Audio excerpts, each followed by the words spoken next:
अस्सलाम वालेकुम फ्रेंड। जैसे कि आप सबको पता है मुहर्रमुल हराम स्टार्ट हो गया और आज जो है चौथा मुहर्रम है। कैसे हैं आप सब? ठीक हो ना? आप सब खैरियत से हो? अल्हम्दुलिल्लाह मैं भी ठीक ठाक हूँ। मुहर्रम में जो है ना मैं अपने वीडियोस व्लॉग का कोई इंट्रो वगैरह नहीं दूँगी और ऐसे ही वीडियो स्टार्ट करूँगी। हाँ, आपका हाल अहवाल ज़रूर पूछूँगी, अपना बताऊँगी, लेकिन इंट्रो वगैरह नहीं होगी। तो आज स्टार्ट कर रहे हैं।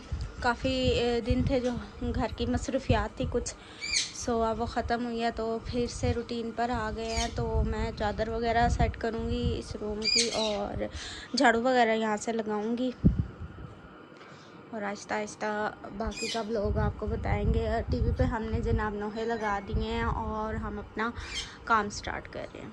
ये जो है ना सेट करके रखा है और ये जो है ना हमने शीशे की जगह ये लोहा लगवाया था, इसलिए ये ऐसा है। कवर वगैरह धोए हैं तो वो इसके ऊपर अभी देना है। ये सारी चीज़ें वगैरह पड़ी हुई हैं यहाँ पे और ये रिमोट मैंने पकड़ा हुआ है।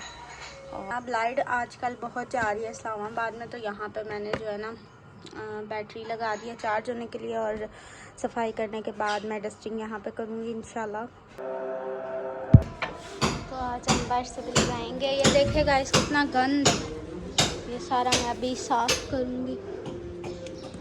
बस बाहर से साफ़ कर रही हूँ। घर का काम साइड पे लगा हुआ है, जैसे कि आपको पता ही है, जिसकी वीडियो मैंने बनाई थी कि इन लोगों ने दीवार वगैरह नहीं बनाई और अभी भी नहीं बनाई। पता नहीं किस मिट्टी के ये लोग बने हुए हैं। खैर, मैंने अब डस्टिंग वस्टिंग कर लिया है, किचन का काम कर लिया, झाड़ू पोछा हो गया। अब ये जो कपड़े हैं ना इनको धोना है, यहाँ पे धोकर फैलाऊँगी। बहुत गर्मी है और बहुत घबराहट होने लगी है काम करते। सावन स्टार्ट हो गया, जैसे काम करो ना, काम के साथ पसीना आ जाता है, आपके सारे कपड़े गीले हो जाते हैं। तो मैंने सोचा कि मैं ये एप्पल कोल्ड ड्रिंक पी लूँ। जिसने पीना आ जाओ बिस्मिल्लाह, नहीं तो मैं खुद ही पी लूँगी। बिस्मिल्लाह।